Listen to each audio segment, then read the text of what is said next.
Şu texniklarca kelgan vaqtda, mesela men uni qilib bermay, buni qilib bermay deb kelgan vaqtda, siz nerede o'qigan, bir kinchigingizni bir ko'rsatalamsiz?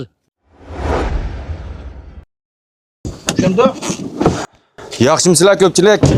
Unda olib qolsa bizniki ham shirkatimizniki texnik yetakchilari bilan bir bog'ni ko'rib keldik. Unda olib qolsa mush bog'da qanday mesel bor, sizning beg'ilni qanday mesel ko'radi. Shuni uqvag'at filmning oxirida diqqat qilinglar, etil qilmoqdik.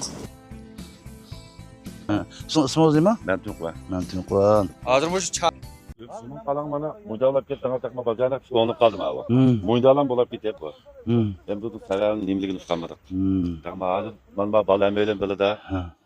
Mo'ydalan bo'lib da hozir o'nga vaqtim avamda. Shundan buning saralini bir nim sebep var bunun. Endi bu ilmiy kemlik alameti bu.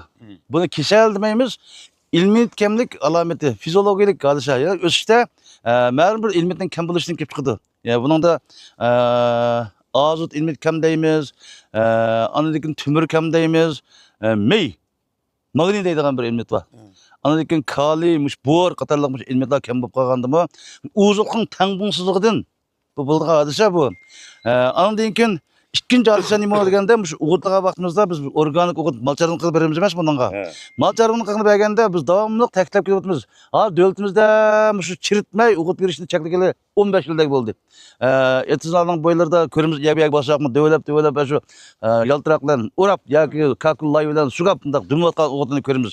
Hamda shu o'g'itni chiritib berishni asos qilganlar, chiritib berganda birsi o'g'itning shimirilishi oson bo'ladi, tarkibidagi kasallik mikroblar o'ladi, hasharat qoldiqlar o'ladi.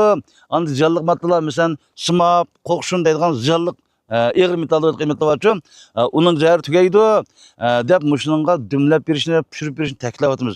Ham shundaq bo'lsa-mu, yani biz yana ma'lum joyda vuriliq qilib yoki oldirab chiqib beradigan, ana o'g'itni bergan vaqtimizda o'g'itni daraxtga yaqin berib qo'yadigan yoki bo'lmasa chechib balamanishni baylidim deydigan yoki bo'lmasa top bilan aralashtirmaydigan, o'rni muvofiq bo'lmaydigan shunday ahvollar tufaylidan, andikin namlikning muvofiq bo'lmas sababidan bu ko'p jihatdan kelib chiqadi.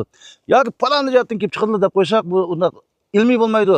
Ham shunga mushtigan ishni qanday qilamiz deganda, atyazdan boshlab kuzgacha bo'lgan yillik farz nisbatan yaxshi ishlash kerak bundan.